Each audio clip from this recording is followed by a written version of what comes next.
Ang parcel dumating na. Uy, tumalbog pa. Salamat, salamat. Ito naman po ang inyong abang lingkod na si Ethan Craftsman. Mag-a-unbox na naman po tayo ng bagong parcel na dumating po na in-order po natin online. Guide po ito para alam nyo po ang i-expect nyo doon sa mga parcel na na-order natin online. So, huwag na po natin patatagalin. Nabuksan na po natin to nang makita na po natin kung anong meron sa loob. So, mabilisan lang po na pag ano po sa kanyang box na napaka-secure po na nakikita nyo, napaka ano po ng kanyang bubble wrap na inanom nila na secure.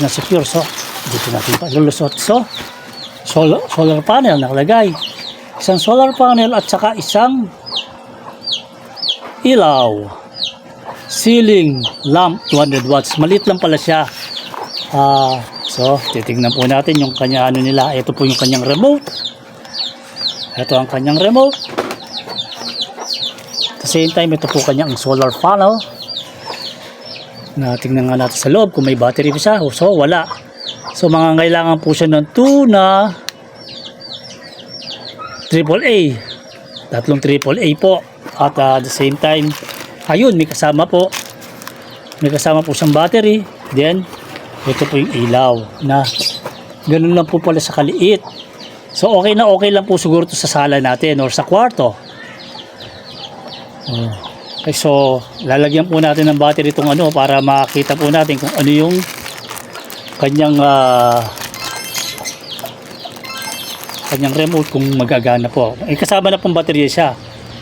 Ito po pala ay yung solar light, indoor light, 3 color ceiling light, 200 watts solar light. Yan po yung solar light po to.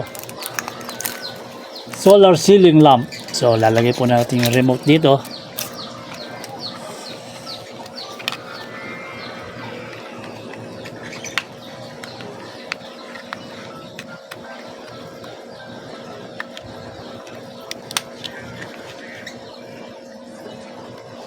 Ito on.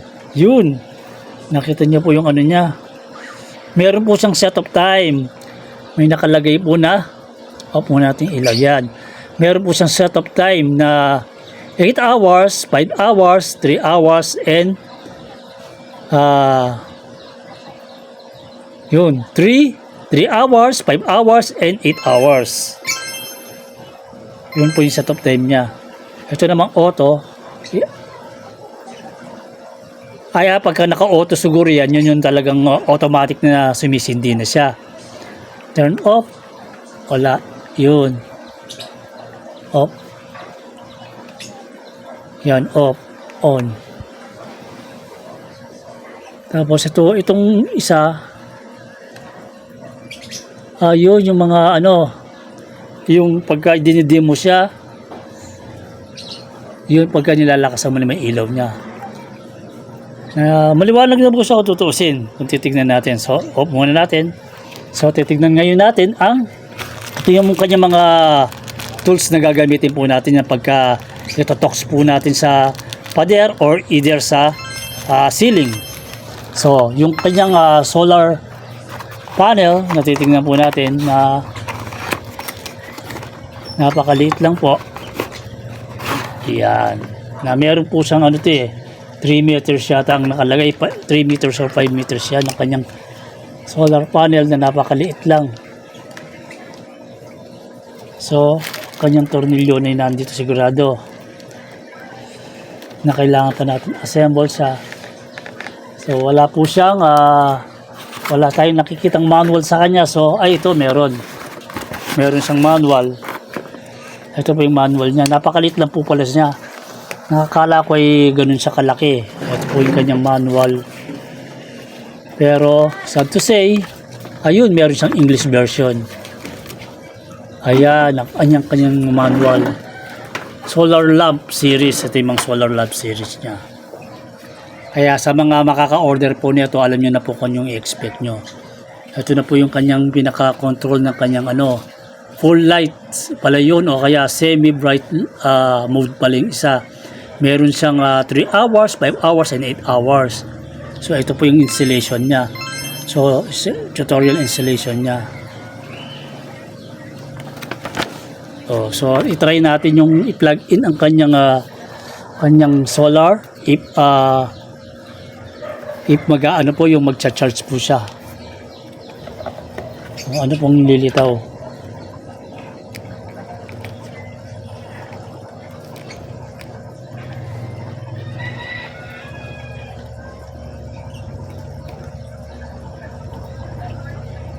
Yun. Ayun. Kumbaga, positive po. It means, positive na nag-charge po siya. Nakikita nyo yung lights indicator niya. Nag-charge po siya kasi medyo, dito po tayo sa labas eh. Nasa labas po, kahit nandito na pa natin dahil nasa labas tayo ng bahay. So nakaka-pick up na rin ng sun rays ang ating labas. So nag-charge siya. So kung titignan po natin yung kanyang i-on natin, yan yung pinaka-pull niya. So i-try natin yung i-dim yung ilaw. Pahihinaan yun. Nahihinaan po natin dito at nalalakasan natin. So ang pinag-uusapan na po natin dyan ay yung kung gaano po katagal lang maglalas ang kanyang ilaw pagka gumagana po ang kanyang solar. So pwede natin pong matry yan. Sa susunod na review po ay sasabihin po natin kung talagang okay po ba yung ating solar ceiling fan ay ceiling lamp. Oo. Yan po yan. Ito.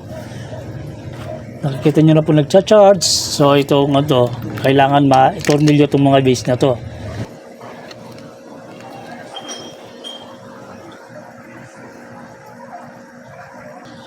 So nakikita nyo na okay naman ang Ngayon, bibigyan ko kayo ng feedback dito after how many days na install natin kung ilan hours na umaabot yung kanyang charge ng kanyang battery from solar. So titingnan natin kung maabot ba ng from 6 to 6, mas okay. Ibig sabihin 12 hours yun na pwede natin pag magdamag sa bahay talaga natin. So gagawa uli ako ng video na para mapakita na gumagana yung